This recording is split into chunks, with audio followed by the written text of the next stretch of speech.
One of the great joys I get is getting into the games of a particular developer, then exploring their wider library, and watching how aspects of their games evolved over the years.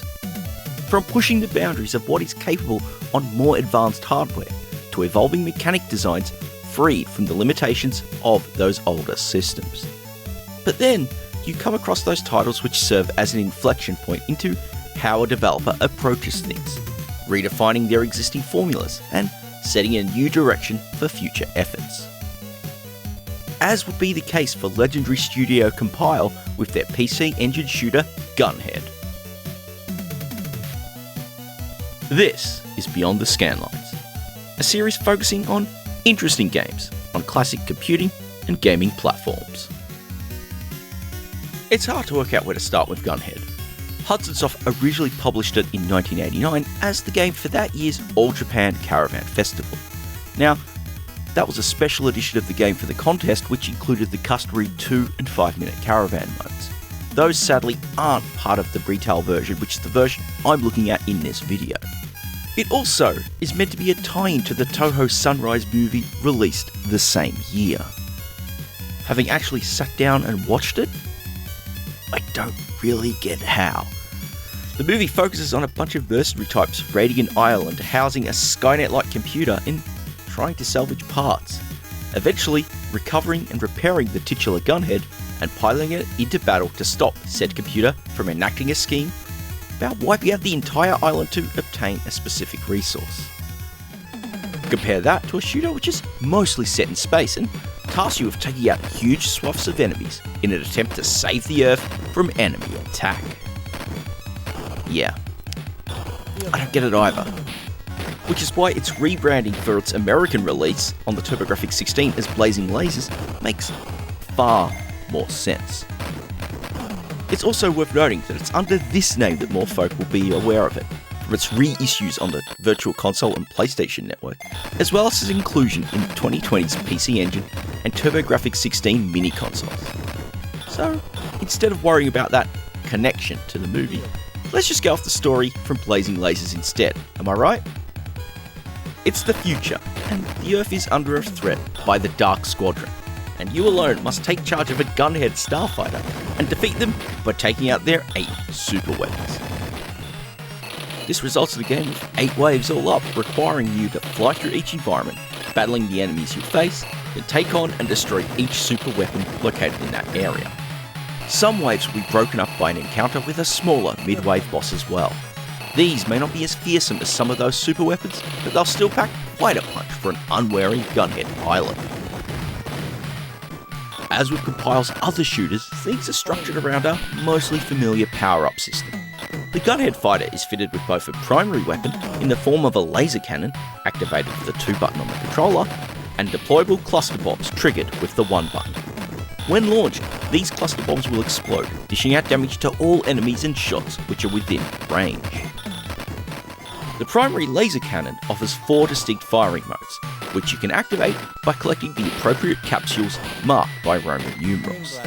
The 1 capsule activates the photon blaster, your starting weapon. This one fires shots reminiscent of those from the Star Soldier games, slowly being upgraded to give you coverage both ahead and behind the Gunhed fighter.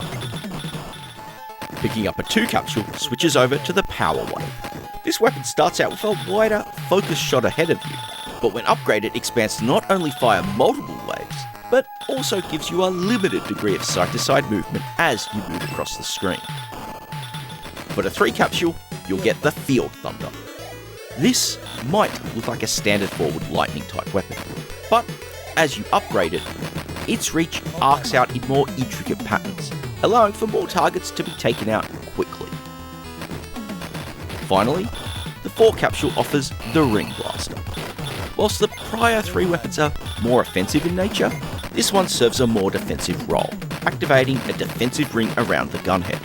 As it's upgraded, this ring is populated by more orbs, becoming a far more effective defensive field.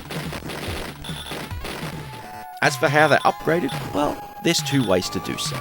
The direct way is simply to collect a capsule with the number matching your current weapon. This one upgrades you to the next weapon level immediately. The other is slower, requiring you to collect the purple balls released by some destroyed enemies. Though you may only need a few of them at the lower weapon levels, to reach those higher ones you will need plenty of capsules to be found and collected. Unlike many older shooters, being hit won't immediately destroy you. If you have powered up the primary laser cannon, then it's knocked down a level and you can continue the fight. It's only when you're hit with it at its base power level that you'll see the gunhead explode and require you to respawn. This isn't the only way to upgrade your primary laser's power level though, as you can augment how it works by collecting power-up items. Not only that, collecting one of these adds an additional cluster bomb to your stock, giving you another reason to hunt them down when they appear. Once again, you have 4 types on offer, though this time they're indicated by letters instead of Roman numerals. Collecting the S pickup activates your shields, a defensive option which will protect the gunhead by allowing it to take additional hits before losing weapon power or being destroyed.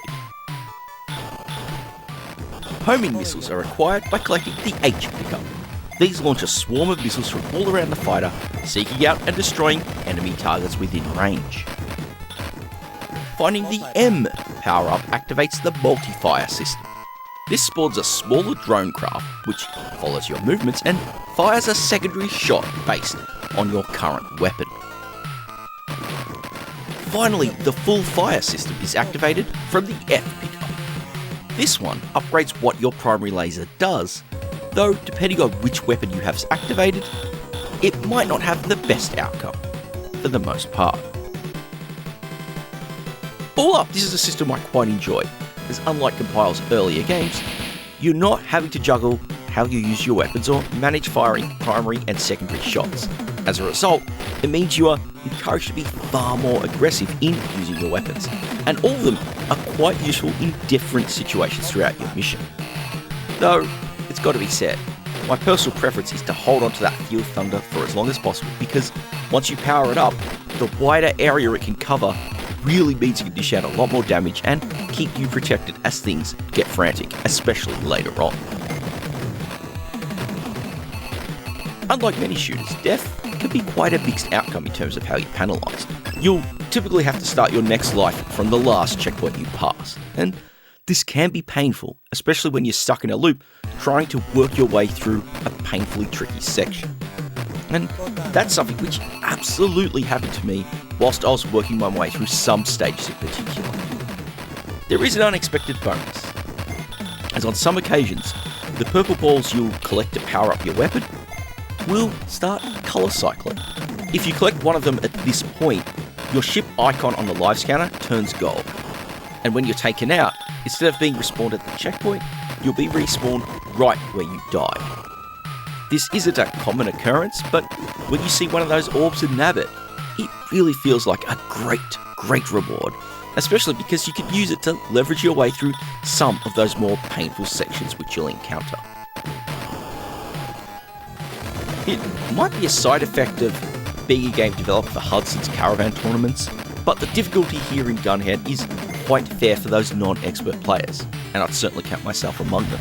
The game does a great job of easing you in early on, at least before it starts to ratchet that challenge up, particularly as you reach the second half of the game. It's a similar set of circumstances with both the mid-wave and end-of-wave bosses you'll encounter. They don't tend to offer any major challenges in dealing with them, as despite the extra capabilities offered by the PC Engine, you're not really going to find yourself dealing with bullet hell levels of projectiles on screen.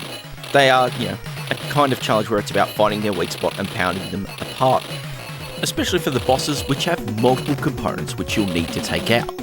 Now, this makes it a fair challenge, and one which you can honestly beat with a good amount of practice. In fact, I could say the same for the whole game. The challenge can be there at times, but with a bit of practice, it's certainly one which players can beat. Even those players of lesser skill, or players like myself with decent skill.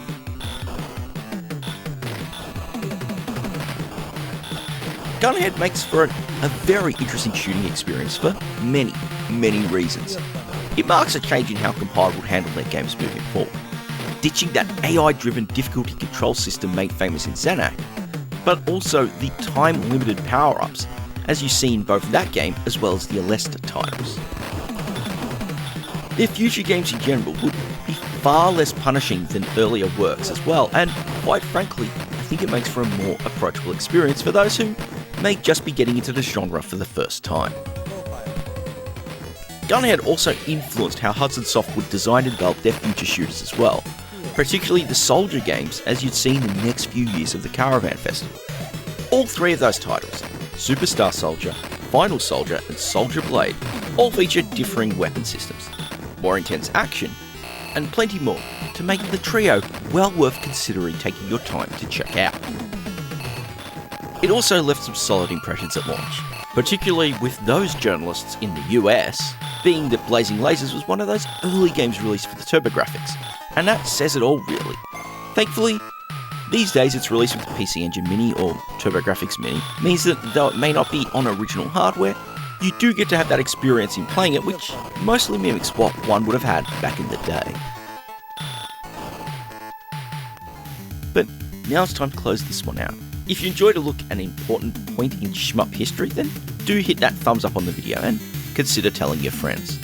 Word of mouth is essential for helping get eyes on smaller videos and channels in this day and age, and honestly, it's really appreciated for oh so many reasons if you do pass the word around.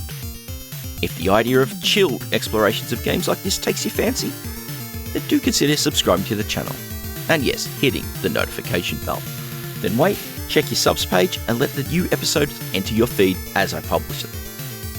A shout out as always goes to the channel supporters over on Patreon. It's their support which makes these videos possible, and if you like what I'm doing here and want to contribute as well, then do check the links below. Finally, and most importantly, thank you for taking another voyage beyond the scanline.